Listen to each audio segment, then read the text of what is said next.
ನಮ್ಮ ಹಗರಿಬೊಮ್ಮನಹಳ್ಳಿ ತಾಲೂಕಿನಿಂದ 3 ಪ್ರತಿನಿಧಿಗಳಾಗಿ ಕರಸೇವಕರಾಗಿ ಅವರು ತಮ್ಮ ಅನುಭವಗಳನ್ನು ಹಂಚಿಕೊಳ್ಳೋರಿದ್ದಾರೆ. ಒಬ್ಬರು ದಿವಂಗತರಾಗಿದ್ದಾರೆ ಶ್ರೀನಿವಾಸರು, ಇನ್ನೊಬ್ಬರು ಮೇಷ್ಟಿದ್ದಾರೆ. ಆದರೆ ಈ ಎಲ್ಲ ಘಟನೆಗಳನ್ನ ಅವರು ಕಣ್ತುಂಬಿ ಮೈ ತುಂಬಿಕೊಂಡು ಬಂದಿದ್ದಾರೆ.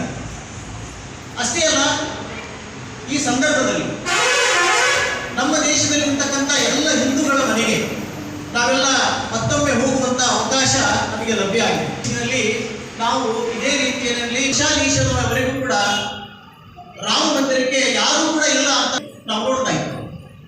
ಹಾಗೆಯೇ ನಮ್ಮ ಏನು 22ನೇ ತಾರೀಕು ರಾಮಲಲ್ಲಾ ಮೂರ್ತಿಯ ಪ್ರತಿಷ್ಠಾಪನೆ ಆಗ್ತಾ ಇದೆ, ಲೋಕಾರ್ಪಣೆ ಆಗ್ತಾ ಇದೆ. ಆ ಸಂದರ್ಭದಲ್ಲಿ ನಾವು ಜನವರಿ 1ರಿಂದ ಹಿಡಿದು ಜನವರಿ 15ರವರೆಗೆ ದೇಶದ ಎಲ್ಲ ಮನೆಗಳಿಗೆ ಹೋಗಿ ಅಕ್ಷತೆಯನ್ನ ಕೊಡಬೇಕು. ಅಲ್ಲಿಂದ ಬಂದಿರತಕ್ಕಂತಹ ರಾಮನ ಫೋಟೋವನ್ನ ಮತ್ತು ಒಂದು ನಿವೇದನೆಯನ್ನು ಕೂಡ ನಾವು ಎಲ್ಲ ಮನೆಗಳಿಗೆ ತಲುಪಿಸಬೇಕು ಅಂತ ಹೇಳಿ ನಮಗೆ ಸೂಚನೆ ಬಂದಿದೆ. ಇದನ್ನು ನಾವು ನೆನಪಿಟ್ಕೊಳ್ಬೇಕು. ಮತ್ತೆ ಯಾರು ಪ್ರಶ್ನೆಯನ್ನು ಕೇಳ್ತಾ ಇರ್ತಾರೆ ಕುಹಿಗಳು, ಅದಕ್ಕೆ ನಾವು ಉತ್ತರವನ್ನು ಹೇಳ್ಬೇಕಾಗ್ತದೆ. ಹಾಗಾಗಿ ಇಡೀ ದೇಶ ಇವತ್ತು ಜನವರಿ 22ರನ್ನ ಕಾದು ನೋಡ್ತಾ ಇದೆ. ಅದು ಹೇಗೆ ಆಗ್ತಾ ಇದೆ ಅದನ್ನ ಕಣ್ತುಂಬಿಕೊಳ್ಬೇಕು.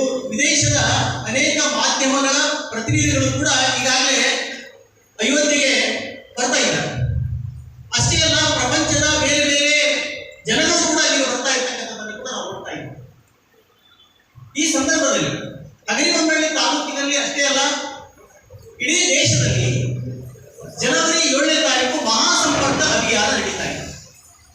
ಈಗಾಗಲೇ ಹಗರಿಬೊಮ್ಮನಹಳ್ಳಿ ತಾಲೂಕಿನಲ್ಲಿ ಬೇರೆ ಬೇರೆ ಗ್ರಾಮಗಳಲ್ಲಿ ಮನೆ ಮನೆ ಸಂಪರ್ಕ ಅಭಿಯಾನ ಆಗ್ತಾ ಇದೆ. ಕೆಲವೊಂದು ಹಳ್ಳಿಗಳಲ್ಲಿ ಮುಕ್ತಾಯ ಕೂಡ ಆಗಿದೆ ಅಂತ ಹೇಳಿದ್ರೆ ಹೀಗೇನೆ ಕೊಡಬೇಕು ಅಂತ ಹೇಳಿದ್ದಾರೆ.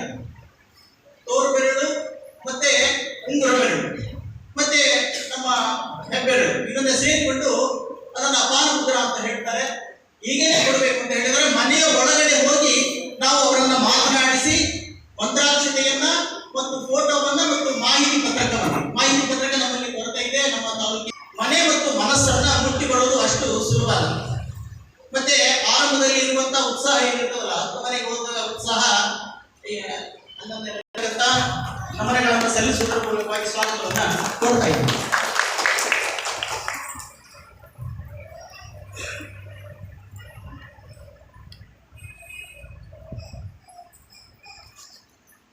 ಇನ್ನು ನಾವು ಮನೆಗಳಿಗೆ ಹೋದಂತ ಸಂದರ್ಭದಲ್ಲಿ ಅನೇಕರು ಬೇರೆ ಬೇರೆ ರೀತಿಯಾದಂತಹ ಪ್ರಶ್ನೆಗಳನ್ನು ಕೂಡ ಕೇಳಬಹುದು. ನಮಗೆ ಗೊತ್ತಿದ್ದಷ್ಟು ಉತ್ತರವನ್ನು ನಾವು ಹೇಳಿ ಮುಂದಿನ ಮನೆಗೆ ನಾವು ಹೋಗ್ಬೇಕು. ಅಲ್ಲಿ ಯಾವುದೇ ರೀತಿಯಾದಂತಹ ವಾದ ತೆಗೆದುಕೋಬೇಕು. ಕಾರಣ ಏನು ಅಂತ ಹೇಳಿದ್ರೆ, ಆ ಮನೆಯಲ್ಲಿ ಹೋದಾಗ ನಾಯಿಗಳಿರ್ಬೋದು, ಅನೇಕ ಸಲ ಮಾತಾಡ್ತಾ ಹೋಗ್ಬಿಟ್ಟಿರ್ತೀವಿ. ಮತ್ತೆ ಈಗಂತೂ ನಮ್ಮ ಕೈಯಲ್ಲಿ ಮೊಬೈಲ್ ಬಂದ್ಬಿಟ್ಟಿದೆ. ಪ್ರತಿಯೊಂದು ಮನೆಗೆ ಹೋದಾಗ ಕೂಡ ಸೆಲ್ಫಿ ತಗೊಳ್ಳೋದು. ಒಂದೊಂದು ಮನೆಗೆ ಹೋದಾಗಲೂ ಸೆಲ್ಫಿ ತಗೊಂಡ್ಕೊಂಡ್ರೆ 1 ನಿಮಿಷ ಅಥವಾ 2 ನಿಮಿಷ ಆಯ್ತು. ನಾವು ದಾಖಲೆಗಾಗಿ ಇದನ್ನು ಮಾಡ್ತಾ ಇದ್ದೀವಿ, ಅದು ಸತ್ಯ. ಆದರೆ ನಮ್ಮ ಮೊಬೈಲ್ನಲ್ಲಿ ಇರ್ತಕ್ಕಂಥ ಫೋಟೋನ ನಾವೇ ನೋಡ್ತೀವಿ, ಯಾರು ನೋಡೋಣ. ಹಾಗಾಗಿ ದಯವಿಟ್ಟು ಆ 2 ನಿಮಿಷವನ್ನ ಇನ್ನೊಂದು ಮನೆಗೆ ನಾವು ಮೀಸಲಾಗಿ ಇರಿಸೋಣ ಅಂತ ಹೇಳ್ತಾ, ಮತ್ತೆ ಈ ಸಂದರ್ಭದಲ್ಲಿ ಮತ್ತೆ ಇನ್ನು ಅನೇಕ ಸಂಗತಿಗಳನ್ನು ನಾವು ಗಮನಿಸಬೇಕು. ನಾವು ನಮ್ಮನೆ ಇಷ್ಟು ಸಂಗತಿಗಳನ್ನು ಹೇಳಲಿಕ್ಕೆ ಅವಕಾಶ ಇದೆ.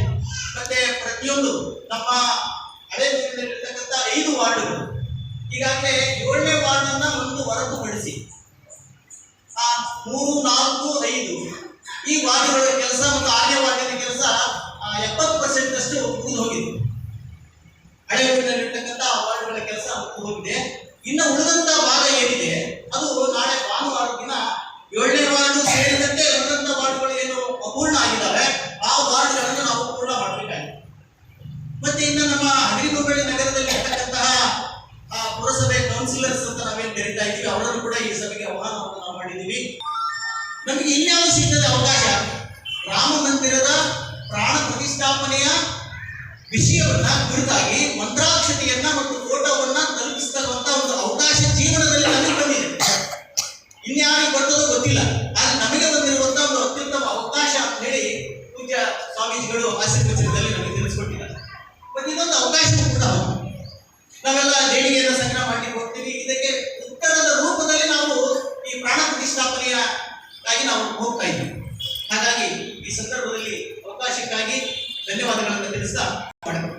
ತಿಳಿಸ್ತಾ ಮಾಡಿಕೊಡ್ತಾರೆ. ಸ್ವಾಮೀಜಿಯವರಿಗೆ ನಮಸ್ಕರಿಸಿ ಈ ಕಾರ್ಯಕ್ರಮಕ್ಕೆ ಒಂದು ನಮ್ಮ ಯಶಸ್ವಿಯನ್ನು ಮಾಡಿಕೊಡ್ಬೇಕು ಅಂತ ಸ್ವಾಮೀಜಿಯವರಿಗೆ ನಮಸ್ಕರಿಸ್ತಾ ಇದ್ದಾರೆ.